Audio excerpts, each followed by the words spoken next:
Welcome to Orange Coast Unitarian Universalist Church on Zoom. My name is Ulysses, and I'm your worship associate today. I'm joined by Reverend Sian Wiltshire, our minister, in welcoming you this morning.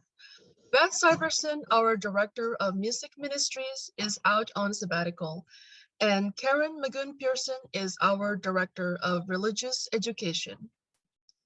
We also would like to recognize the many volunteers that have helped to put this service together today. We respectfully recognize that our church property rests on Hachiman and Tongva land. I would like to invite you to open the chat box and say hello this morning. As Unitarian Universalists, we have many different beliefs, but we are one loving community. We are bound together not by a common set of rules or beliefs, but rather a covenant. A covenant is simply a promise that whatever our beliefs, we accept one another and encourage each other in spiritual growth. We affirm that all life has inherent value and that all existence is interconnected. We strive for justice and compassion in our deeds and relationships, and we are committed to creating a welcoming community without regard to the traits that sometimes divide people. I want to extend a special welcome to visitors. If you are seeking a spiritual home, we hope that you will find it here. After the service, we will be placing everyone who remains into Zoom breakout rooms for 20 minutes of coffee and conversation. Everyone is welcome to join in, and it's a great way to get to know people in the congregation. Our worship begins with the lighting of our chalice, the symbol of Unitarian Universalist tradition. And as we light it, we say our unison affirmation. If you have a chalice or candle at home, we can light them together. Please join me now as we begin.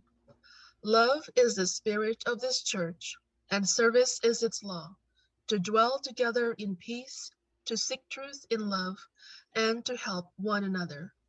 This we affirm together. Please join in singing our opening hymn.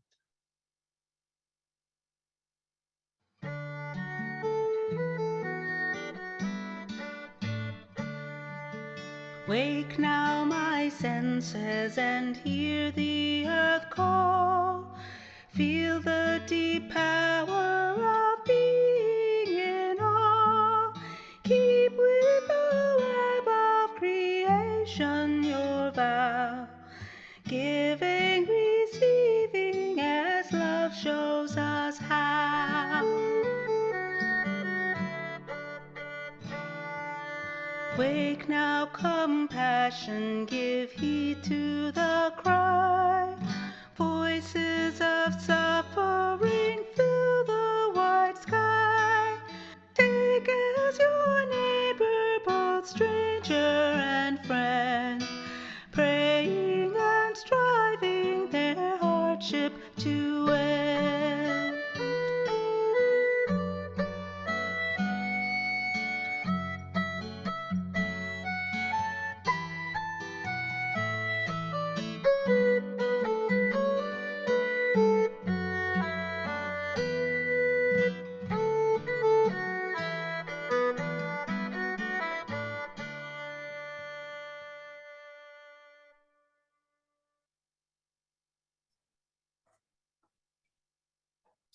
Your great mistake is to act the drama as if you were alone, as if life were a progressive and cunning crime with no witnesses to the tiny hidden transgressions.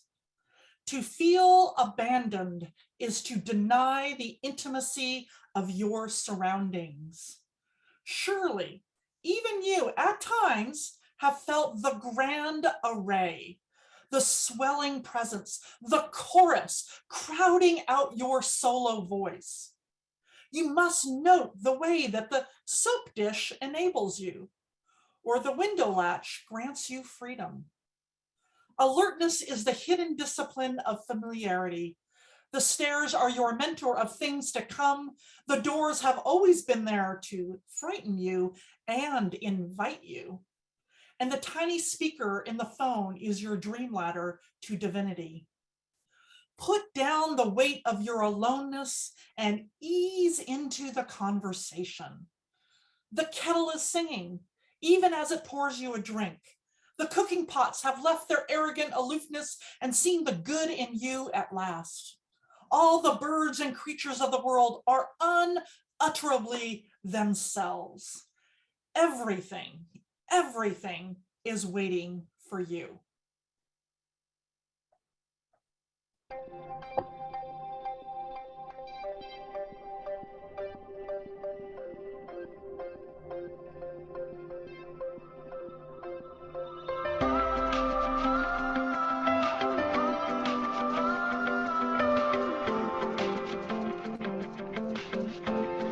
If today's the day I die, lay me down under the lights. Let me fall in love. Let me save a life. And let me lose my voice, singing all my favorite songs. Let me stare up at the stars, 'cause it's where we all belong. My heart like a fire, working my chest. My only regret is having regrets. Travel the world, I loved every step, and all I know, no one lives forever. We will be remembered for what we do right now. Baby, I'm living louder, dreaming longer tonight.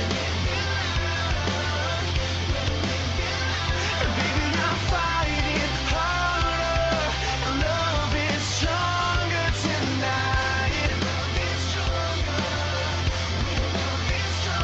'Cause we're all just kids who grew up way too fast. Yeah, the good die young, but the great will always last. We're growing older, but we're all soldiers tonight. Oh,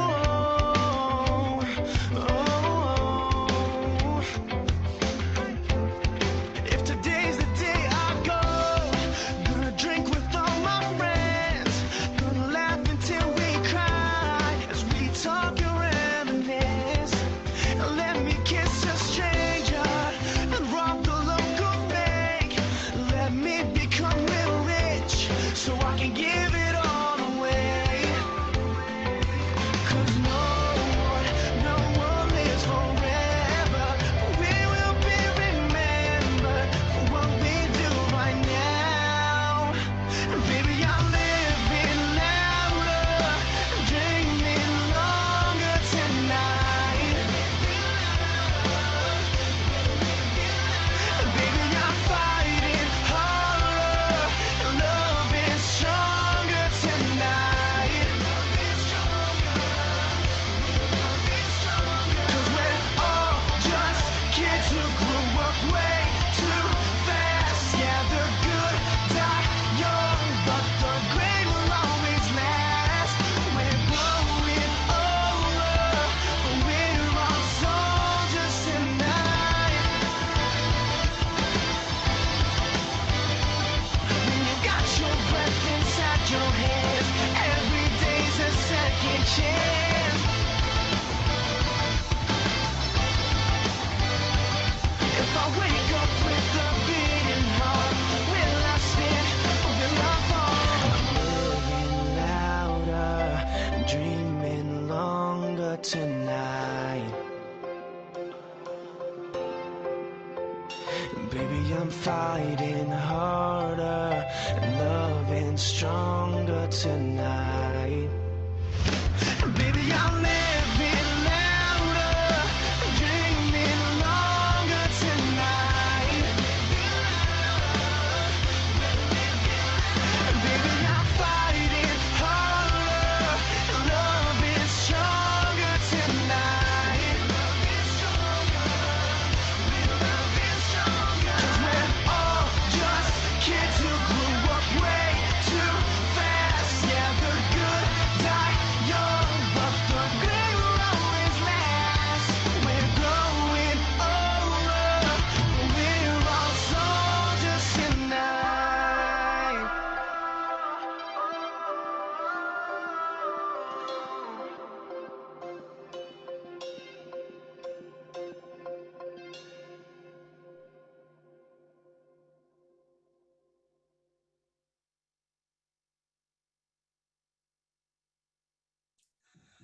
So I want to give a couple of shout outs today. First is the shout out to Sarah Hunter's great, wonderful, perfect grandchildren who helped us with the music selection this Sunday.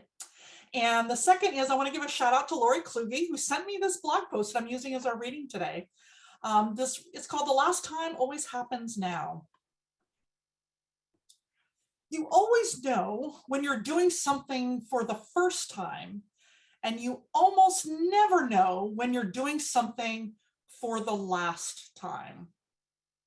There was or will be a last time for everything you do, from climbing a tree to changing a diaper, and living with a practice awareness of that fact can make even the most routine day feel like it's bursting with blessings. Let's begin with imagining a rare but relatable event, going to your favorite restaurant one last time, knowing it's about to close up for good. Predictably, dining on this last ever night makes for a much richer experience than almost all the other times. But it's not because the food, decor, or service is any different than usual. It's better because you know it's the last time. So you're apt to savor everything about it that you can, right down to the worn menus and tacky napkin rings. You're unlikely to let any mistakes or imperfections bother you. And in fact, you might find them endearing. It might even occur to you that there's no reason you couldn't have enjoyed it like this every time you dined here, except that all the other times you knew there would be more times. So you didn't have to be so intentional about appreciating it. Knowing you're doing something for the last time is an exceptionally rare situation. Almost always we do things for the last time without knowing it's the last time. There was a last time, an actual calendar date, when you drew a picture with crayons purely for your own pleasure. There was a last time you excitedly popped a Blockbuster rental into your VCR. A last time you played fetch with a certain dog. Ultimately, there will be as many last times as there were first times. There will be the last time you do laundry, a last time you eat pie, a last time you visit a favorite neighborhood, city, or country. For every single friend you've ever had, there will be a last time you talk, or maybe there already has been. For 99% of these times, you will have no idea that that's what it is. It will seem like any of the middle times with a lot more to come. If you knew it was the last time ever you spoke to a certain person or did a certain activity, you'd probably make a point of appreciating it, like a planned visit to Salvatore's Pizzeria. You wouldn't spend it thinking about something else or let minor annoyances spoil it. Many last times are still a long way in the future, of course. The trouble is, you don't know which ones. The solution is to frequently imagine that this is the last time, even when it's probably not. A few times a day, whatever you're doing, you assume you're doing that thing for the last time. Now, the point isn't to make life into a series of desperate goodbyes. You can go ahead and do the thing more or less normally. You might find, though, that when you frame it as a potential last time, you pay more attention to it and you appreciate it for what it is the way you don't normally. It turns out that ordinary days are full of experiences you expect will keep happening forever. And of course, none of them will. It always brings perspective to your life as it is now. It never gets old. It's an immensely rewarding exercise, but it doesn't have to be a laborious one. It only takes 2 or 3 seconds, allowing yourself a flickering thought to notice what you're doing right now, and consider the possibility that this is indeed the last time. So I want to invite you this morning in a time of meditation. Take a moment and consider, would you feel? How does it feel? Ask yourself, what if this is the last time that you're in worship with me? was the last time you saw me or was here in worship at all? How might you treat this worship experience differently, if at all? Just find you time, meditation, take that in. What if this was the last time?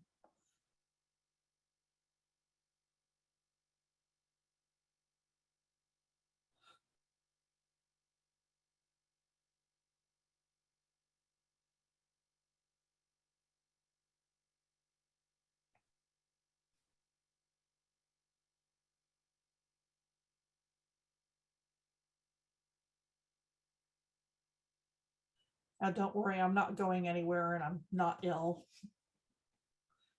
But what if this was the last time for whatever reason? When you're ready, please join us in singing this hymn.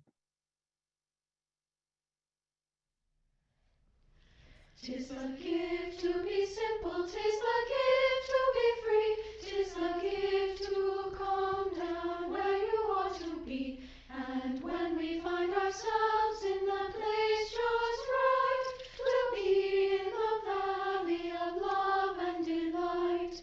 Turn, simplicity is gained, to bow and to bend, we shan't be ashamed. To turn will be our delight, till by turning, we come round right. 'Tis the gift to be gentle, 'tis the gift to be fair, 'tis the gift to wake and breathe the morning air, and every day to walk in the path we choose. 'Tis the gift that we pray we may ne'er come to lose. When true simplicity is gained, to bow and to bend, we shan't be ashamed. 'Tis the gift to be simple, 'tis the gift to be free, till by turning we come round right. 'Tis the gift to be loved, 'tis the gift to be loved, 'tis the gift best of all. When the closet blesses when it falls, by the gift we give to give, and it is to receive. When true simplicity is gained, to bow and to bend, we shan't be ashamed. To turn will be our delight, till by turning we come round right.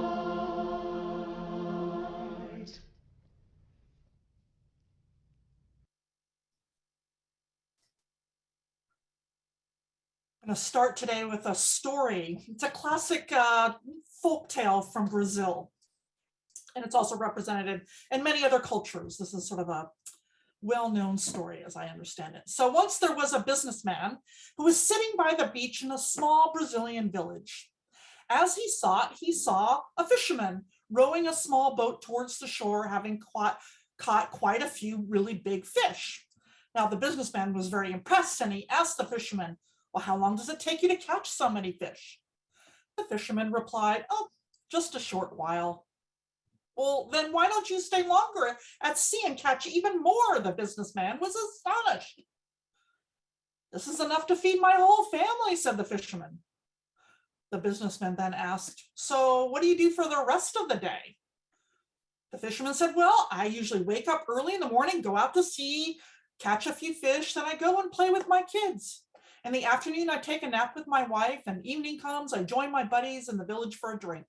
We play guitar, sing, and dance throughout the night."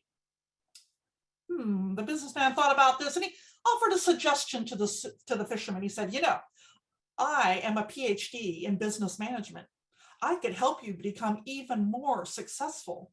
From now on, you should spend more time at sea and try to catch as many fish as possible. When you've saved enough money, you could buy a bigger boat and catch even more fish. Soon you'll be able to afford to buy more boats, set up your own company, your own production plant for canned food and distribution work. By then you will have moved out of this village and into Sao Paulo, where you can set up a headquarters to manage your other branches." the fisherman asked, well, and after that? The businessman just sort of laughed. He said, well, after that, you can live like a king in your own house. And when the time is right, you can go public and float your shares on the stock exchange and you'll be rich. The fisherman said, well, and after that? The businessman replied, well, after that, you can finally retire. You can move to a house by the fishing village, wake up early in the morning, catch a few fish, and then return home to play with your kids, have a nice afternoon nap with your wife. And when evening comes, you can join your buddies for a drink, play the guitar, sing, dance throughout the night. The fisherman was puzzled. Isn't that what I'm doing now? That's our wisdom tale for today.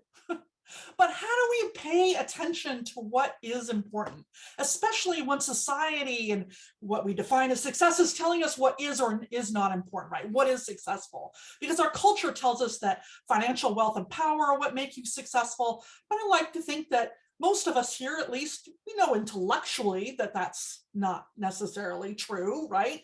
That it's family and friends, living an honest and authentic life, doing good in the world. These are the things that are important.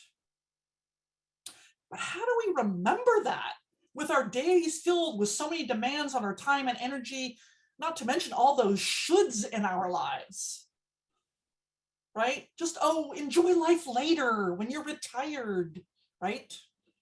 Nah.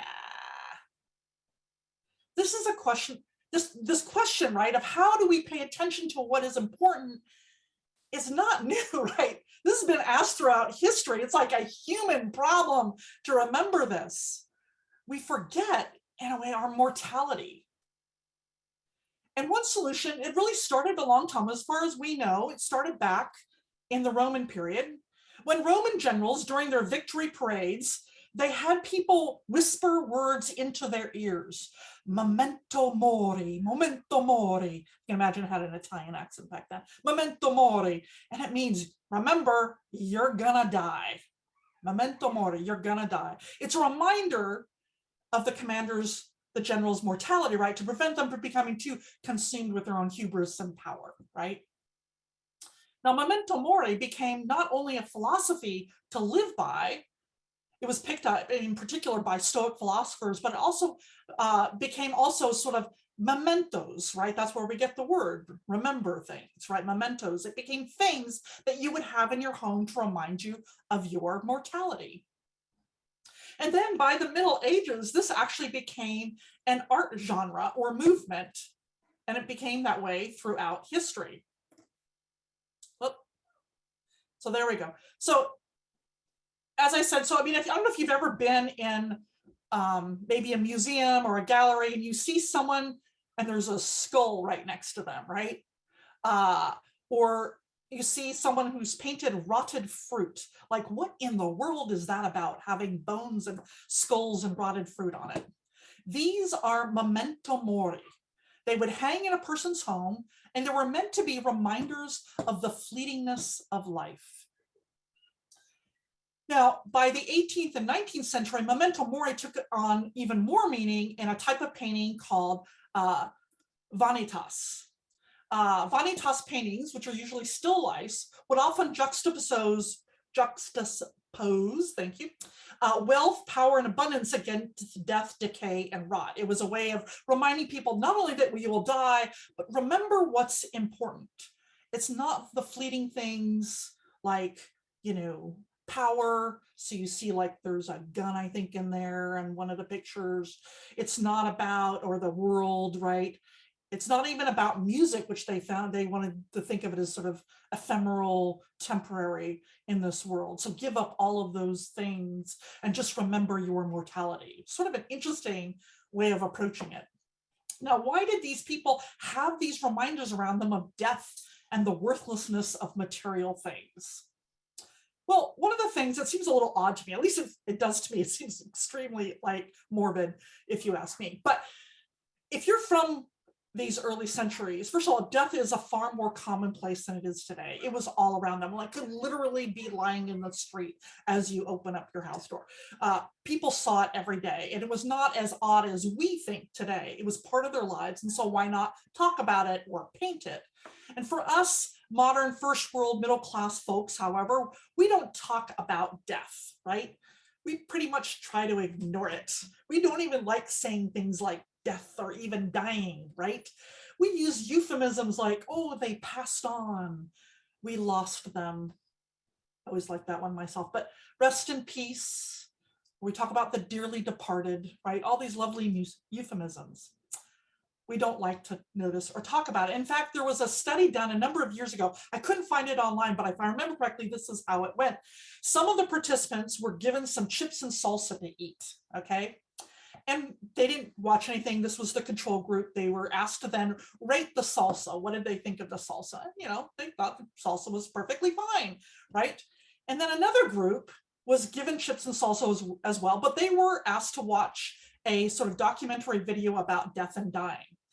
And let me tell you, the ratings on the salsa just plummeted. Okay. All this to say, if you feel like you're no longer wanting to listen to the sermon, hang in there with me, okay? Stick with me. I won't talk about death and dying for too long here. But rather than ignoring death, what if we, like David Kane in our reading suggests, what if we kind of embrace it in this wonderful way of just sort of asking ourselves the question? It's not about dwelling on it or even using words necessarily by death and dying, but we're doing something. We ask ourselves, what if this was the last time, right? What if this was the last time I eat an apple? The last time I say goodbye to that friend or family member or my favorite pet or my neighbor's cat? Any moment could be the last. So what if? David White tells us everything is waiting for you. Put down the weight of your aloneness and ease into the conversation. So I think that's what death does. It makes us feel alone, but ease into that conversation. Memento mori, or just asking ourselves, what if this was the last time, is a way of paying attention to your life to find joy and appreciation for our life and our loved ones. You know, I always sort of ask myself, but how do you remember to do that? How do you remember to ask yourself, well, what if this is the last time? It is a spiritual practice.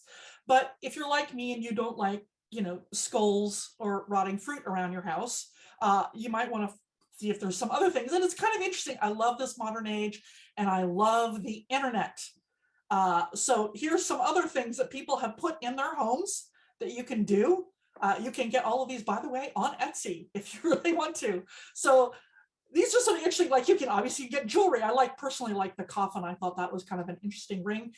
Skulls, you know, all that sort of thing. I love that you can get a cross stitch pattern from Memento Mori. And even a throw pillow, that's that one in the lower right corner. The one I actually kind of thought was really interesting is the one on the far left. This is called a life calendar by weeks. And it literally has 90 years worth of weeks. And you check off every week. You're getting closer and closer to 90. For those of you who are over 90, I guess you'd have to add on more check marks. But I thought that was sort of an interesting thing. You can even get it as like a wall hanging if you want. I thought these were sort of, I was actually a little amused from, you can even get a tea towel with a Memento Mori on it and to remind yourself having around the house. But I actually just think of it as a wonderful spiritual practice, you know, whether you're journaling or out walking, to just simply ask yourself, what if this was the last time? Now, y'all know me, right? If I'm going to ask you all to consider doing something, I'm going to be doing it. And I've been doing it. I've been trying to do it for this last week to remember to ask myself, what if this was the last time? For all sorts of things. Now, this has been a little bit hard with 6 newborn puppies in my house to remember death. You all know that my dog is having, or did have, puppies last Sunday, in fact. So one of the things was that I got out my skull. I thought it was kind of funny. I have this actually for drawing purposes. This is plastic. Don't worry, it's not a real skull, but it's a pretty realistic looking one. And so I got it out and I put it on my desk and I thought, well, okay, you know, I'll use this, but you know, I have to admit, I really don't like it. I've never really liked skulls. I don't know why. I know some cultures like Dia de los Muertos, really get into skulls and skeletons. And I know some people really do. They wear jewelry and all sorts of things. More power to you if you like skulls and skeletons. But there's something about skulls that I just find a bit too macabre. And I rather than making me wonder about death, I don't know. They kind of put me off. So, but there is an interesting thing I did find when I was doing this experiment. I did exactly what the article started suggesting, and I started asking myself small things like, what if this was the last time I ever ate an apple? Last time I ever walked my dogs? And yes, you do get this sense of appreciation of things, right? And it can, as Kane suggests, be this fleeting thought. You don't have to dwell on it, but it does help you bring to the present moment. And as human beings, we tend to focus on what we love about it, right? We kind of ignore or find endearing the things that annoy us. I was walking my dogs, like, what if this was the last time I was walking my dogs along this pathway here? And then I had to pick up their poop, which I don't really like doing, but of course I have to do. And it does. It's actually picking up poop becomes a little endearing. It's kind of funny. Who knew? You find that these little things just don't bother us, or they pull on the leash and I think, oh, there's Leia pulling on the leash again, that kind of thing. But here's the interesting thing when I started doing this experiment. When I started asking questions about beyond just the little things, right? The everything waiting for you type of thing, the tea kettle, whatever. I started asking myself larger questions that really had to do with the core of me as a person. So, for example, as I was writing this sermon, I started sitting down working on the service. I asked myself, what if this is the last time I give a sermon? And that really made me stop and think, what if this was the last time? And interestingly enough, I didn't feel so much appreciation for the process as much as I felt kind of panicky. Because I thought, oh my God, okay, have I done my job as a minister? Have I fulfilled my purpose as a minister? I was thinking about my purpose as a minister is to bring love into the world and to let you know how important that is and how important each and every single one of you are. And I was thinking, do they know how important love is? Have I preached enough on it? You're probably all like, yeah, okay, we get it, Sean. But do you know how you're loved by me, by others? Do you know how beautiful and special and amazing and wonderful you are? That's my job, is to make sure you know that you don't just know it okay, that's sweet and fine, but you know it in your heart. Did I get my words across about the importance of love guiding us in all that we do? That it's the only thing ever that's changed history for the better is love. Now, I know I've preached on these, but I'm like, has it gotten in? Has it really gotten in yet? Have I done my job? And I started thinking that every single moment that I'm with you, whether it's in a meeting, in worship, email, pastoral call, whatever it is, these are all opportunities for me to let you know that you are loved, right? Even when we disagree, even when we argue and maybe you roll your eyes at me, whatever it is, every moment is a moment to tell others you love them in so many ways. In fact, I made a mistake recently where I had an opportunity to show someone my love and support and I forgot. And they noticed. They were hurt. And I was mortified because I love this person. I wouldn't want them to feel hurt because I forgot to give them the love and support they deserve. None of us would. Asking questions of this mortality, is this the last time? When it comes to the really important things in my life, my purpose, my relationships, that kind of really shook me up. Asking myself about the last time when I ate an apple is one thing, but asking that question about the people you love is just a whole nother story. And it called to mind an event that happened in my life back when I was about 19 years old. I got a call from a dear friend of mine, and she was sobbing, absolutely sobbing, because her father had just died. And she was sobbing, not just because he had died, but because the last time they had spoken, they'd had an argument, and she had said, "I hate you." And she didn't mean it, of course. She was 19 and venting frustration. But she was horrified that the last word she said to her father was that she hated him. And I tried to console her, remind her that her father knew of her love despite those words. And I don't know if it helped, but I tell you that after that phone call, I immediately called my father and told him, I love you, right? Like, even when we argue, right, that I'll always love you. And he was like, "Oh, honey, that's so sweet," right? But 10 years later, when he did die, it was such a great comfort to me to know that I had had that conversation. But my twin sister never did. She and my father, they butted heads a lot. And when he died, she regretted that they'd never had that conversation. And she wondered, did he know that I loved him?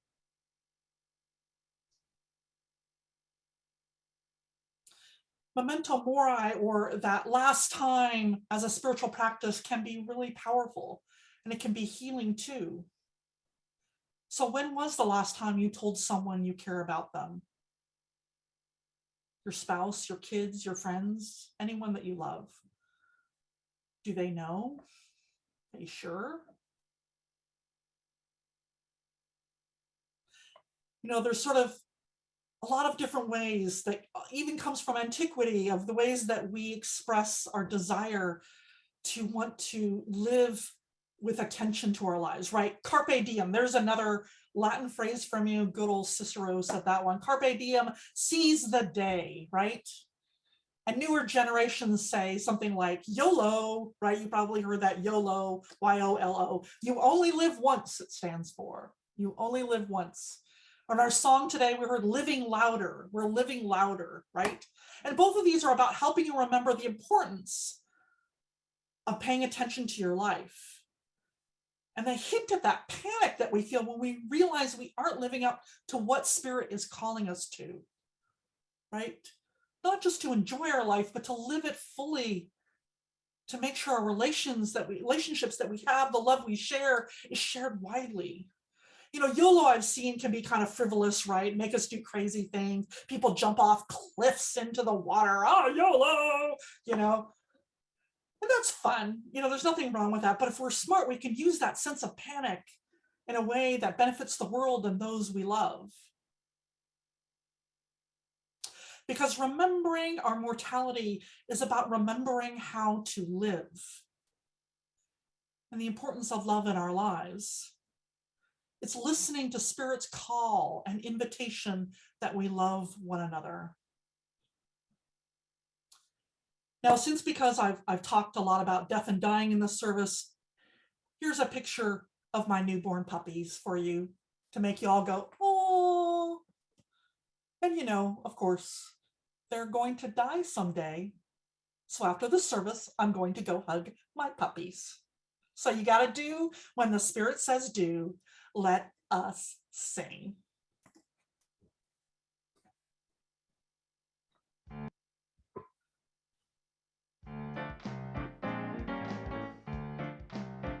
You got to do when the Spirit says do. You got to do when the Spirit says do.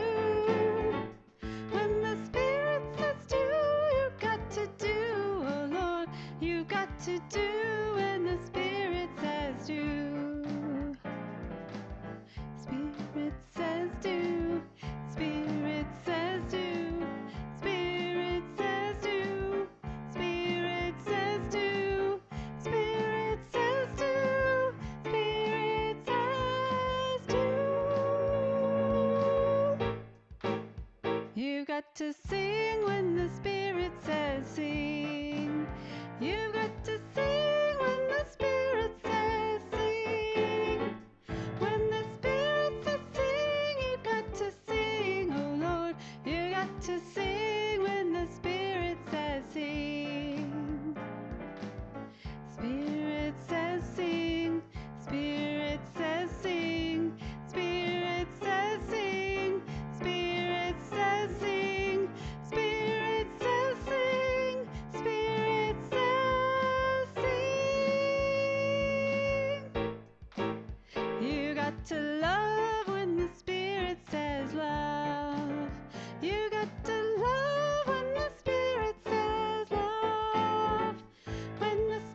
Unitarian Universalist congregations are fully self-supporting, meaning that members and friends raise all funds for the operating budget, ministries, and programs of the church. We are ever grateful for your gifts of time, treasure, and talent. OCUUC amplifies that spirit of generosity by sharing half of the plate we receive with an organization that shares our values. This month, we are supporting Stand Up for Kids Orange County. They serve homeless and at-risk youth and young adults aged 25 and younger. Programs in Orange County offer street outreach, mentoring, housing support, and so much more. You can find more information about this organization on the blast or on their website. There are multiple ways in which you can support the church and this organization. You can mail a check, you can go through our website, use an app called Venco Mobile, or sending a check. The choice is yours. All the information is on our website should you need it. As always, thank you for your generosity.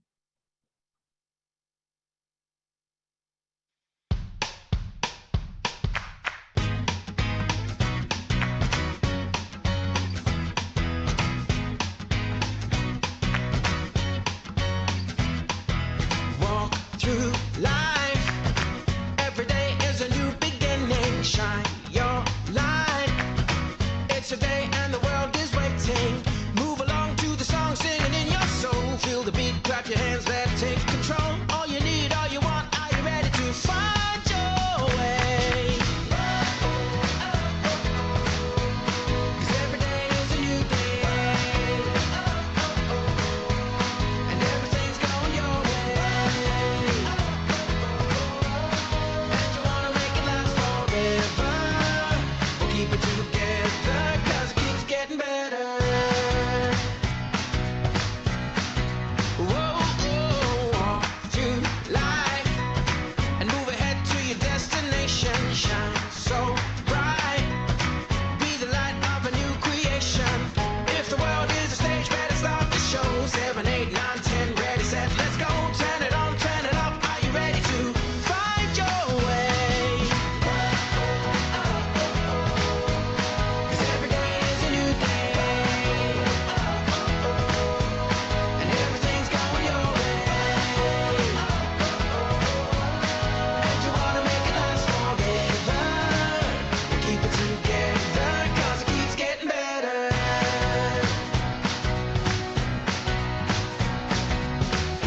Feel the sun upon your shoulders. Find the strength to make you bolder. Yeah. And let each moment take you higher. And higher. And higher than you've ever been before. Walk through life. Every day is a new beginning.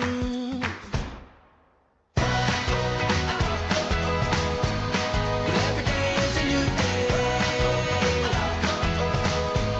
And everything's going your way. And you wanna make it last forever. Well, every day is a new day. And everything's going your way. And you wanna make it last forever. Just keep it together, 'cause it keeps getting better. Hey, it keeps getting better.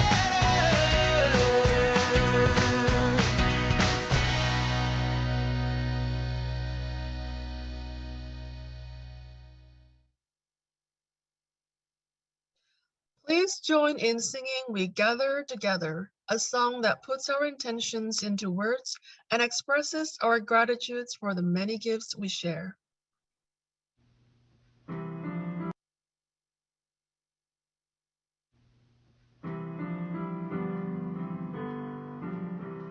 We gather together, we gather as one, for peace, love, and justice for everyone.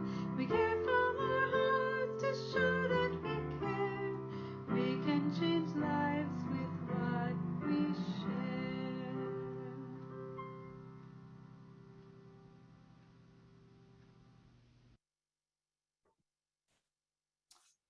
Well, now is that time when we honor the important events and people in our lives. And you're invited, one and all, whether you're a member, a friend, visitor, you could participate in our weekly ritual of joys and sorrows.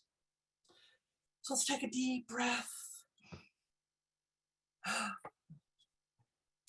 Perhaps you've come here today holding something close to your heart. Maybe it's moments from the last days, maybe even the last week or even hours, something that struck you at your core. If you'd like to honor such a profound joy or sorrow, you're invited to do so. And we do this by lighting candles, and you can light one at home if you have one. It's a wonderful way to honor what you hold in your heart. I'll light a candle in just a moment for all of us. But if you'd like to share your joy or sorrow with the congregation, you can write it in the chat. So let's take a few moments in contemplation as we listen to some music, and then I'll begin reading joys and sorrows out loud. And please forgive me if I miss a joy or sorrow. You can help me not miss any by waiting to type comments to express joy or sorrow until we're finished. Thank you.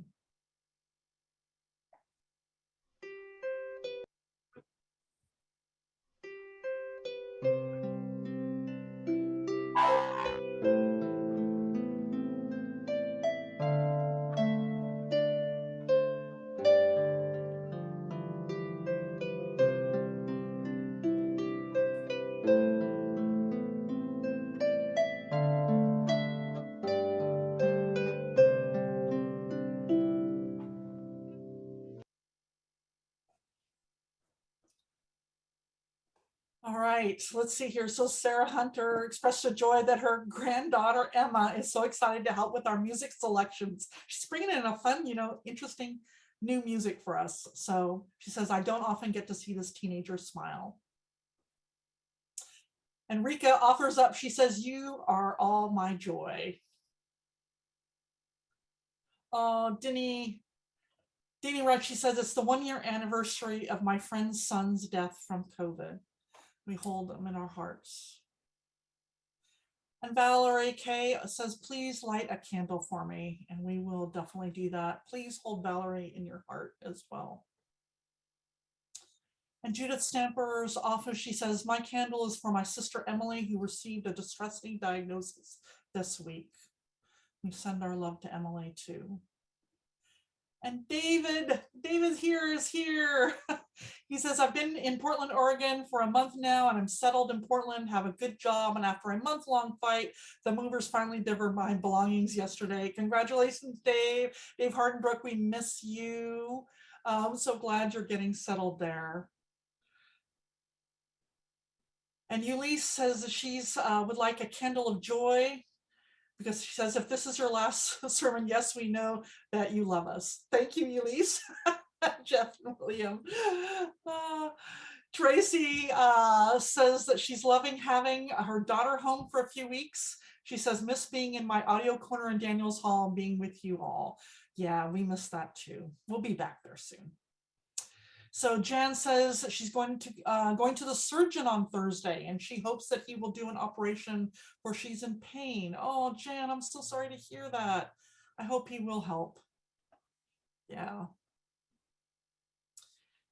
And Linda Clough writes that she hopes her daughter Valerie knows how much that she is loved by Linda, her mom. And Matthew offers up a concern. He says, please pray for any of those who are attending Anime Los Angeles and Long Beach. We canceled our trip due to COVID concerns, and there have been reports of people who are recently positive still in attendance. Oh dear. When will we learn? Yeah. All right. I'm going to light this candle for all the joys and sorrows that have been spoken or remain silent in our hearts. And as I do so, let us hold and love all the joys and celebrations and all the hurts and sadness, both spoken and silent. Let our joys remind us to be thankful, our concerns remind us to hope, and our sorrows remind us to connect. Let all these moments remind us that we are not alone. Please join me in a spirit of prayer. This is by Donna Markova. She writes, I will not die an unlived life. I will not live in fear of falling or catching fire.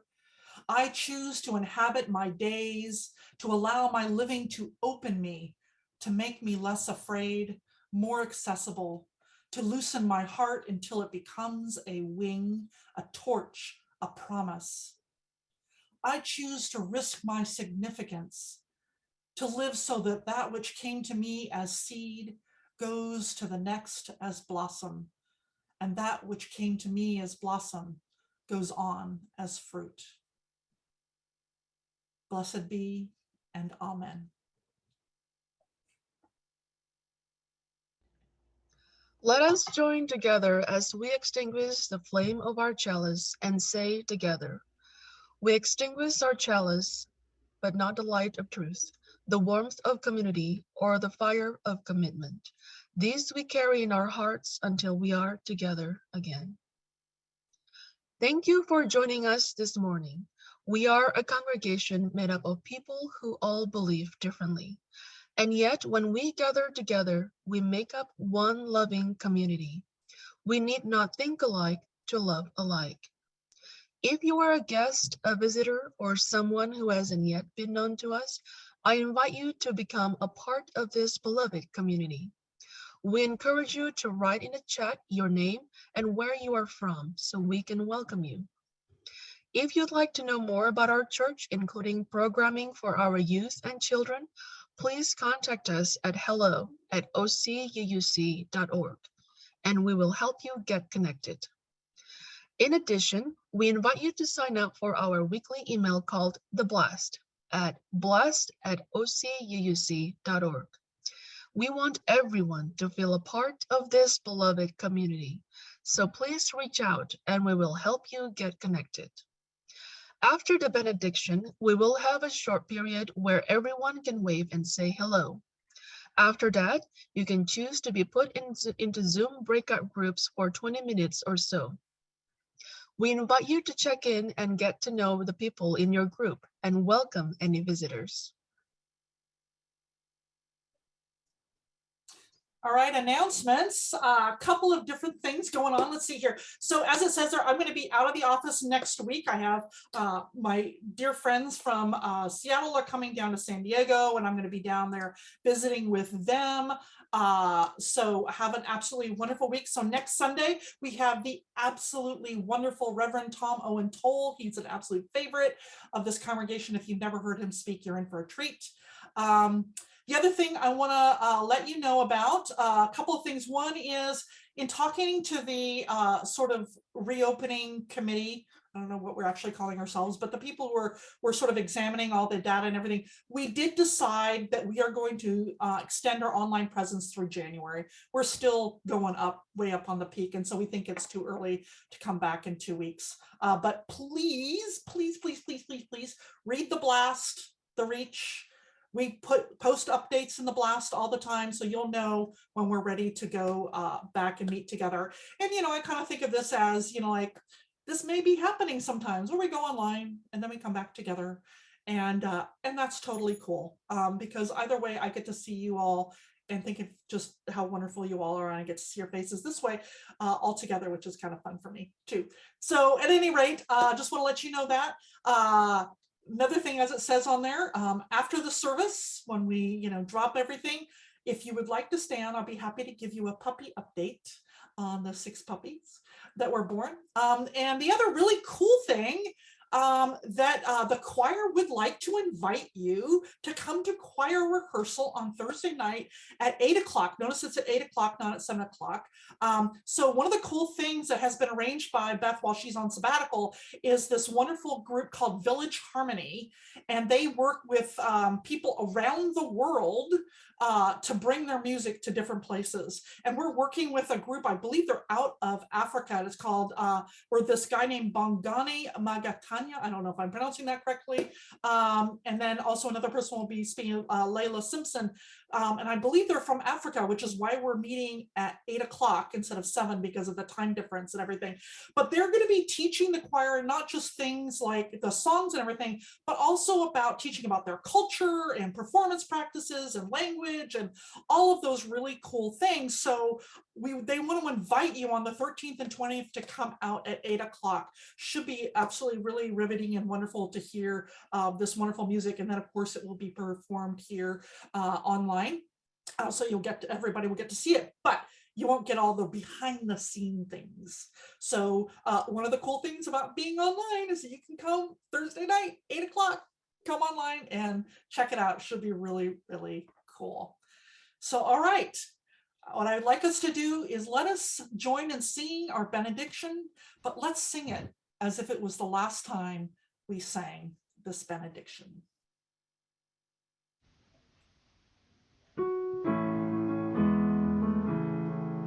Be safe, be well, you mean the world to me. Be safe, be well, you mean the world to me. Be safe, be well, you mean the world to me. Be safe, be well, you mean the world to me.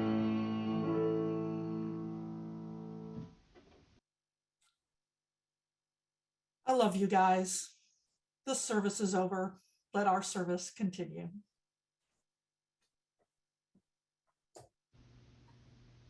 Thank you.